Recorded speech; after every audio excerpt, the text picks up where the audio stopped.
SR short hand classes की online कक्षा में आप सभी मेरे प्यारे छात्रों का स्वागत है। आइए मित्रों, खंड 2 रामधारी गुप्ता की प्रतिलेखन संख्या 13 प्रारंभ करते हैं।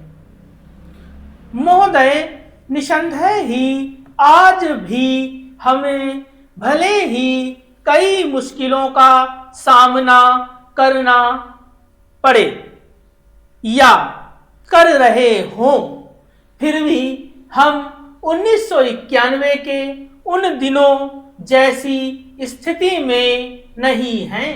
एक राष्ट्र के रूप में हमने काफी भरपाई कर ली है और हम आगे बढ़ने के लिए तैयार हैं।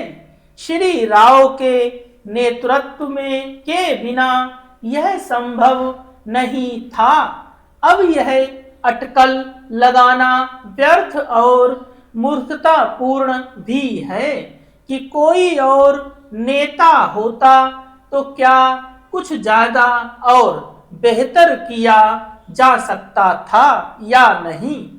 तथ्य यह है कि वही नेता थे जिनके कारण हम एक ऐसी स्थिति तक पहुंच गए हैं जो देश और उसकी तरक्की के लिए निरापद है।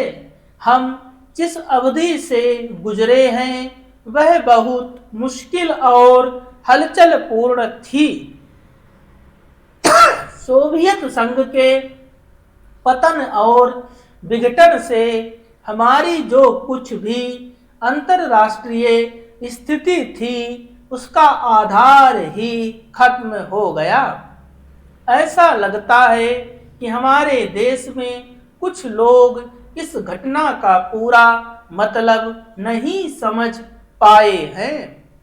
बेशक यह कम्युनिस्टों और आधुनिक समाजवाद के अन्य समर्थकों के लिए बेहद चिंता का विषय था।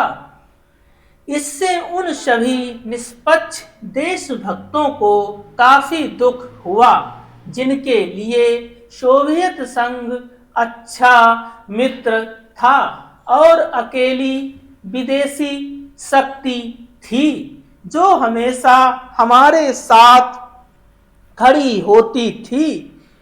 उससे हमें काफी नैतिक और भौतिक समर्थन भी मिला था। हमारे देश में सोवियत संघ के तमाम मित्रों में भी सभी लोग यह नहीं समझ पा रहे थे कि आर्थिक, वैज्ञानिक और प्रौद्योगिकी के हिसाब से इसका क्या मतलब था और है। जब हमें सख्त जरूरत थी तो कोई ऐसा नहीं था जिसकी ओर हम देखते। घबराने और अपने देश को दिवालिया राष्ट्र घोषित करने के बावजूद प्रधानमंत्री ने मुश्किलों का डटकर मुकाबला किया। हमें इस संकट से निकालने की व्यवस्था की और साहस के साथ देश को एक नए आर्थिक रास्ते पर अग्रसर किया। कांग्रेस ने अपने चुनाव घोषणा पत्र में इसकी मोटी रूपरेखा न बना ली होती तो बेशक यह संभव न हो पाता।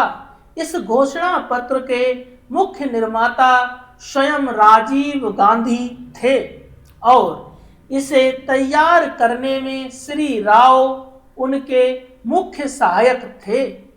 देश को संकट से उबारने और नए आर्थिक रास्ते पर ले जाने में बेशक मनमोहन सिंह की देशभक्ति, विद्वता और ख्याति महत्वपूर्ण कारण थे। नई आर्थिक नीति जनता के हित में नहीं है। इस काल्पनिक तथ्य को लेकर काफी हंगामा मचाया जा रहा है।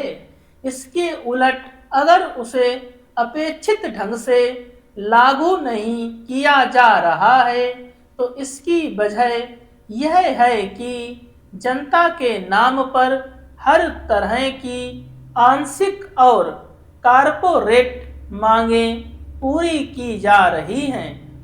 प्रधानमंत्री ने दो महत्वपूर्ण तरीकों से नई आर्थिक नीतियां बनाने में अपना योगदान दिया है। सबसे पहले तो उन्होंने नई नीति लागू करने के लिए मध्यम मार्ग अपनाने पर जोर दिया है। नए आर्थिक कार्यक्रम को लागू करने में उन्होंने जो दूसरा महत्वपूर्ण योगदान किया है वह है इसके पक्ष में राष्ट्रीय सहमति बनाना।